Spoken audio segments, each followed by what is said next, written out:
La voix du peuple. La voix du peuple. La voix du peuple sur Radio Avou l'été. La voix du peuple, une émission du peuple, par le peuple.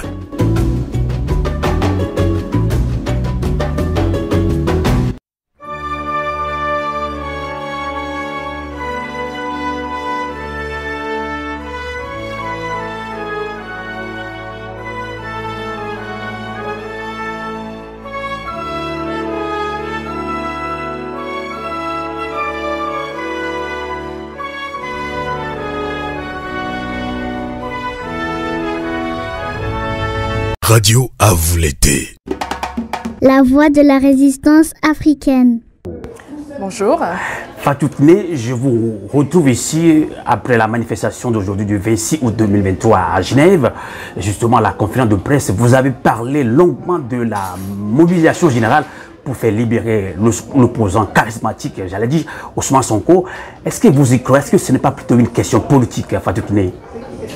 Très bien. D'abord, présentez-vous, plus clair. Très bien, merci beaucoup. Donc, je me nomme Fatou Kiné Diakhaté, donc secrétaire nationale adjointe chargée de la diaspora de PASTEF, donc membre du bureau politique. Je suis par ailleurs coordinatrice du mouvement des cadres de PASTEF dans la diaspora. Oui, parler de mobilisation, donc c'est avant tout de la mobilisation, parce que quand on parle de politique, on parle de mobilisation. Et c'est la mobilisation qui fera libérer le président Ousmane Sonko et l'ensemble des otages politiques, parce que je le rappelle, comme je le disais tantôt, aujourd'hui on a plus de 1100 otages politiques au Sénégal. Il faut de la mobilisation des Sénégalais, parce que c'est la mobilisation justement des Sénégalais qui a permis aujourd'hui le président Ousmane Sonko de résister jusqu'à maintenant. Parce qu'on le rappelle, les premières tentatives, en tout cas de liquidation du président Ousmane Sonko ont commencé en 2016. Et c'est la mobilisation des Sénégalais qui a permis donc que le président Ousmane Sonko, à la suite de sa radiation en 2016, d'être député à l'Assemblée nationale, donc de faire éclore et faire connaître PASTEF et le président Ousmane Sonko.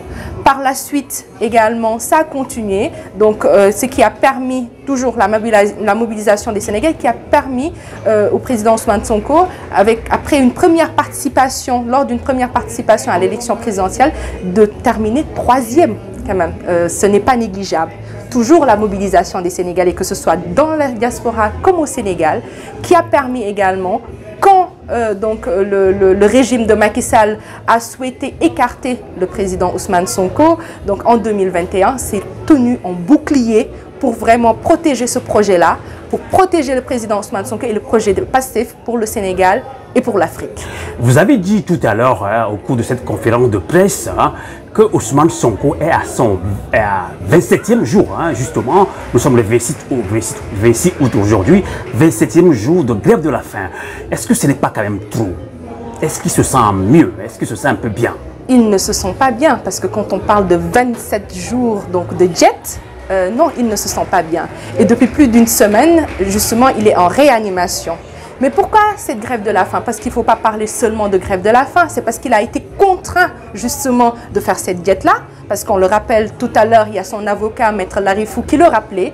Le président Ousmane Sonko, en tout cas, il n'a pas été autorisé à sa famille de lui apporter à manger donc à la prison où il était incarcéré. Il est contraint alors. Donc aujourd'hui, compte tenu de toutes les tentatives de liquidation qu'il a eu à subir, on le rappelle, en avril dernier, donc on lui a aspergé un liquide toxique quand même, parce qu'il y a eu des laboratoires au niveau international qui ont eu à faire des recherches sur ce produit toxique-là pour dire que, pour justement établir la toxicité de ce produit-là.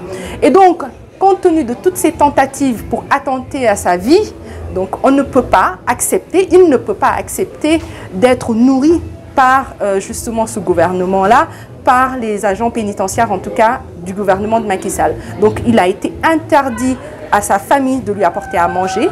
Donc aujourd'hui, il est contraint justement à faire cette grève de la faim-là pour résister, mais également pour se protéger contre toute tentative de liquidation, en tout cas de Macky Sall et de son régime. Vous avez dit que la mobilisation ne doit pas faiblir, mais on semblerait qu'il y a un petit peu de silence. trompeur quand même au Sénégal par rapport à l'arrestation de Ousmane Sonko. Oui, justement, après son arrestation, on a vu des manifestations un peu partout, mais après, il y a un silence. Comment l'expliquez-vous? Un silence, moi je ne dirais pas cela, parce que déjà dans la diaspora, comme vous remarquez, ça fait maintenant 4 semaines qu'il y a des manifestations dans la diaspora toutes les semaines. Il y a des pays aujourd'hui, je peux prendre l'exemple de l'Espagne. Tous les week-ends, on décompte au moins 5 à 6 manifestations qui sont organisées dans différentes villes. En France également. Au Sénégal également, la résistance continue, a commencé, continue. Maintenant, il y a eu de la répression par le sang. C'est ce que je voulais entendre parler, parce que c'est la répression qui explique un petit peu ce petit silence au Sénégal.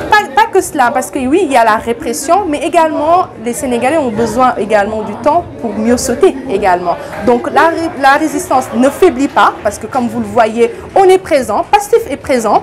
Donc malgré le fait de l'acte administratif de dissolution, Pastef est présent et on a confiance au peuple sénégalais. Le peuple sénégalais ne faiblira pas, ne faillira pas justement à son devoir de protéger le président Ousmane Sonko. Parce qu'il l'a dit. En tout cas, il confie sa personne, sa vie au peuple sénégalais, et le peuple sénégalais également le protégera et protégera ce projet-là. Il nous reste encore 5 mois et demi avant l'élection présidentielle. Il sera notre candidat, il est notre plan de A à Z, il sera notre candidat et on le fera élire 5e président du Sénégal le soir du 25 février 2024. Fatou Kni, merci. Merci à vous. Radio à vous l'été, l'esprit patriotique. Alors, merci beaucoup Sylvain. Effectivement, donc, nous avons tenu aujourd'hui, 26 août 2023, ici à Genève, une grande marche patriotique avec toute la diaspora sénégalaise, mais également toute la diaspora africaine, parce que je rappelle que le panafricanisme est un pilier central au niveau de notre idéologie. Et effectivement, nous sommes venus aujourd'hui à Genève, devant la place des Nations, pour en tout cas sensibiliser l'opinion nationale suisse, mais également l'opinion internationale, la communauté internationale, par rapport aux dérives dictatoriales donc, qui prévalent au niveau du Sénégal, par rapport aux dérives meurtrières.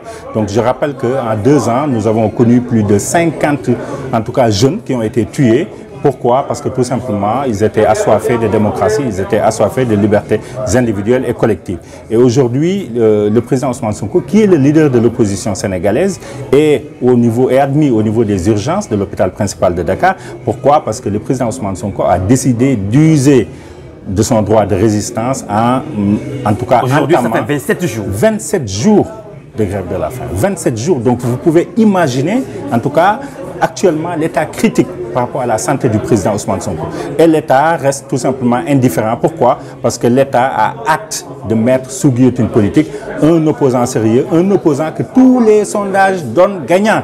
C'est cela la réalité. Et c'est pour ça que Macky Sall est en train, en tout cas, d'instrumentaliser toutes les institutions de la République, y compris la justice. Il a une mainmise permanente par rapport au pouvoir judiciaire. Pourquoi? Pour tout simplement neutraliser tous les opposants politiques, pour mettre en tout cas pour mettre sous guillotine politique tous les opposants politiques. Et aujourd'hui, donc dans le cas d'espèce, nous avons le président Ousmane Sonko qui est tout simplement, voilà, en tout cas emprisonné, voilà, dans un état critique. Et je rappelle que le Sénégal connaît aujourd'hui plus de 1100 détenus politiques, 1100 détenus qui sont principalement des membres de Pastef. Et par rapport à la dissolution, encore une fois, on ne saurait dissoudre la lettre et l'esprit de Pastef. Pastef, c'est un état d'esprit.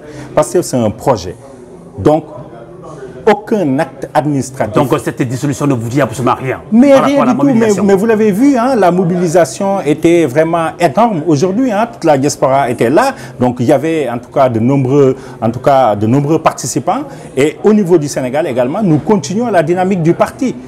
Donc que ce soit au niveau du Sénégal comme au niveau de la diaspora. Donc c'est tout simplement pour vous dire que cette dissolution n'a aucun impact sur les activités politiques. Et nous nous acheminons vers, en tout cas, une élection présidentielle, l'élection présidentielle de 2024. Pastef va y participer. Je rappelle donc, pour vous, Ousmane Sonko est toujours candidat? Ousmane Sonko est toujours candidat. Ousmane Sonko n'est pas encore condamné d'une manière définitive, que ce soit sur tous les procès. Et Ousmane Sonko a signé l'acte de non-acquiescement, donc par rapport à cette affaire dite de Sweet Beauté. Donc Ousmane Sonko est toujours candidat au regard de la loi. Par contre, ce qui se pose au niveau du Sénégal, c'est que nous ne sommes plus dans un état de droit. Nous sommes dans un état qui bafoue, en tout cas, les principes du droit, un état qui bafoue la Constitution. Donc face à un tel état, face à un état oppresseur, il faut tout simplement user de son droit de résistance. Et je fais confiance au peuple sénégalais qui va user d'un sursaut patriotique pour renverser la tendance et en tout cas pour imposer la triomphe populaire. D'accord. Que pensez-vous? Certaines personnes pensent que les grandes mobilisations, surtout en Afrique de l'Ouest, ne font plus fléchir ces dictateurs. Mais vous mettez souvent surtout l'accent sur la grande mobilisation pour libérer Ousmane Sonko. Mais on parle plutôt d'une affaire politique. Mais bien sûr, il faut connaître également, en tout cas, l'histoire politique du Sénégal. Au niveau du Sénégal, les mobilisations populaires ont toujours fait de telle sorte à avoir à imposer la démocratie. Je pense que vous avez vu les deux alternances qu'on a eues, que ce soit en 2000 et en 2012. Déjà en 2011, Abdoulaye Wade voulait tout simplement faire une forfaiture pour s'imposer, parce que l'idée c'était, dès qu'on atteigne 25%, qu'on soit élu, qu'il n'y ait pas de deuxième tour. Mais le peuple sénégalais est resté debout. Le peuple sénégalais a dit non et Maître Abdoulaye Wade a pu retirer le projet de loi. Donc c'est pour vous dire que ce sont des valeurs qui sont ancrées par rapport au peuple sénégalais, les valeurs démocratiques. Depuis l'indépendance, nous nous sommes battus pour avoir la pluralité politique. Nous nous sommes battus pour avoir la liberté de la presse. Nous nous sommes battus pour avoir l'alternance. Et aujourd'hui, notre génération ne saurait faire moins que les générations qui nous ont précédées. Autrement dit, nous allons continuer le combat jusqu'à ce que la démocratie puisse être instaurée au niveau du Sénégal. Jusqu'à ce que la démocratie puisse être consolidée. Jusqu'à ce que le président Ousmane Sonko puisse retrouver tous ses droits civils et politiques, qu'il puisse être candidat et qu'on puisse l'élire par rapport à l'élection présidentielle de 2024. Merci beaucoup, Habib Diop. À très bientôt. Merci Sylvain. Merci. Radio à vous l'été. La voix de la résistance africaine. Vous, on m'a dit que vous êtes un des victimes de cette répression au Sénégal.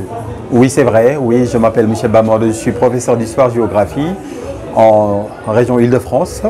Je suis membre de PASTEF, je fais partie des cadres de PASTEF France.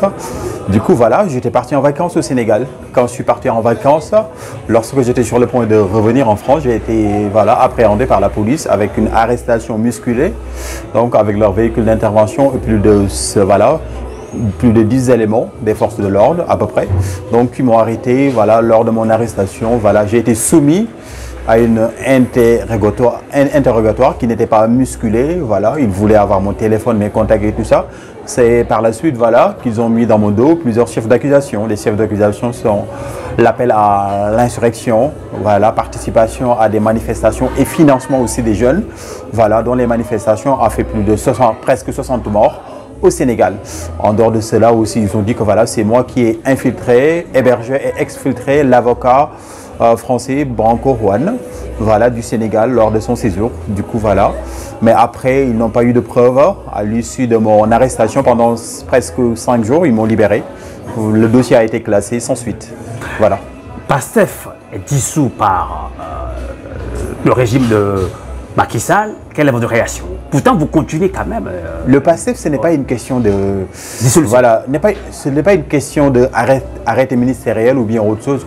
Le PASTEF, c'est un état d'esprit. Depuis 2014, les Sénégalais ont développé un état d'esprit basé sur l'idée selon laquelle les Sénégalais ont développé d'abord le panafricanisme. Le panafricanisme qui était tant vanté par l'un des fondateurs, tels que Cheikh Anta Diop, ou bien Mamadou Dia, ou bien Sylvanus Olympio, etc.